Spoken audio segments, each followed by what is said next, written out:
তাহলে এইবার আর আইপিএল খেলা হবে না মুস্তাফিজুর রহমানের। বিসিসিআই কলকাতা নাইট রাইডার্সকে চিঠি দিয়ে অনুরোধ করেছেন মুস্তাফিজুর রহমানকে যেন কলকাতা নাইট রাইডার্স থেকে বাদ দেওয়া হয়।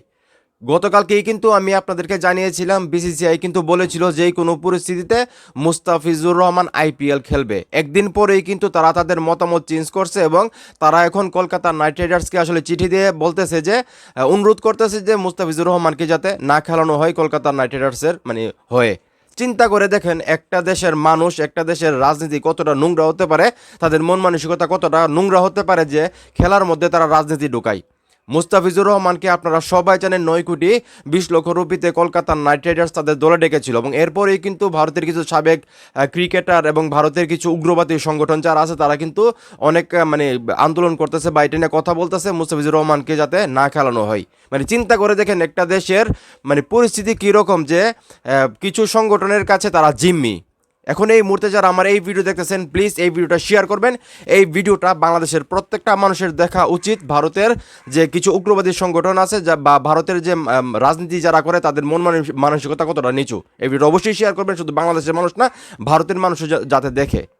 মুস্তাফিজুর রহমান একজন ক্রিকেটার, তার যোগ্যতায় তাকে কলকাতা নাইট রাইডার্স 9 কোটি 20 লক্ষ রুপিতে ডাকছে। এর আগেও তো মুস্তাফিজুর রহমান আরও 3-4টা দলে আইপিএলের হয়ে খেলছে, কিন্তু এবার যে ঘটনাগুলো ঘটতেছে সেটা আসলে লজ্জাকর। অনেক সাবেক ক্রিকেটার ভারতের যারা মুস্তাফিজুর রহমানকে নিয়ে আজে বাজে মন্তব্য করছেন। অনেকগুলা সংগঠন আছে, উগ্রবাদী সংগঠন, জঙ্গলি সংগঠন, যেগুলো আসলে চায় না মুস্তাফিজুর রহমান আইপিএলে খেলুক। সেই জায়গা থেকে একটা ভরসা ছিল বিসিসিআই। গতকালকে তারা বলেছিল যে কোনো পরিস্থিতিতে মুস্তাফিজুর রহমান আইপিএল খেলবে। আজকেই তারা তাদের মত চেঞ্জ করছে, যেখানে বলা হচ্ছে মুস্তাফিজুর রহমানকে দল থেকে বাদ দিতে কলকাতা নাইট রাইডার্সকে অনুরোধ জানিয়েছেন বিসিসিআই। চিন্তা করছেন যে সংগঠন ভারতের ক্রিকেটটাকে আসলে কন্ট্রোলিং করে, ভারতের যে কোনো লিগ, যে কোনো ধরনের খেলাকে তারা কন্ট্রোলিং করে, তারা সব কিছু আসলে ম্যানেজ করে, তারাই এখন ভয় পাইতেছে ওই সংগঠনগুলোকে। তারাই আসলে রাজনীতির কাছে হেরে গেছে। তারা কি বলবো, আসলে লজ্জা করে এই বিষয়গুলা। একটা দেশ, এত বড় একটা দেশ, এত মানুষ, তারা খেলার মধ্যে রাজনীতি ঢুকাই দিছে। মুস্তাফিজুর রহমান না খেললে আমাদের কোনো সমস্যা নাই। আমি পার্সোনালি সবসময় চাইতাম যে বাংলাদেশের কোনো খেলোয়াড় আইপিএল না খেলুক, রাজনীতির জন্য না, কারণ বাংলাদেশের খেলোয়াড়দেরকে ওইভাবে মূল্যায়ন করা হতো না।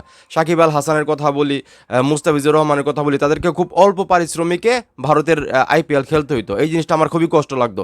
মুস্তাফিজুর রহমানের মতো একজন বলারকে 1 কোটি 1.5 কোটি 2 কোটি টাকা দিয়ে ডাকতো। সেই জায়গার মধ্যে শ্রীলঙ্কার একজন বলারকে 8 কোটি 10 কোটি টাকা দিয়ে ডাকতো। এই জিনিসটা আমার খুবই খারাপ লাগতো।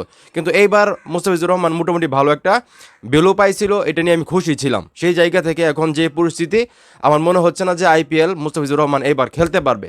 তো এই জিনিসটা খুবই কষ্টদায়ক। আইপিএল খেলতে পারবে না এটা কষ্টদায়ক না, কষ্ট লাগতেছে এইটা ভেবে যে ভারতের মানুষের মন মানসিকতা কতটা নিচু মাইন্ডের, তারা কতটা নিচু, তারা কিভাবে আসলে ধর্ম ব্যবসা করে, তারা আসলে মানুষকে বুঝাইতে পারে, তারা নিজেদেরই কোনো জ্ঞান নাই।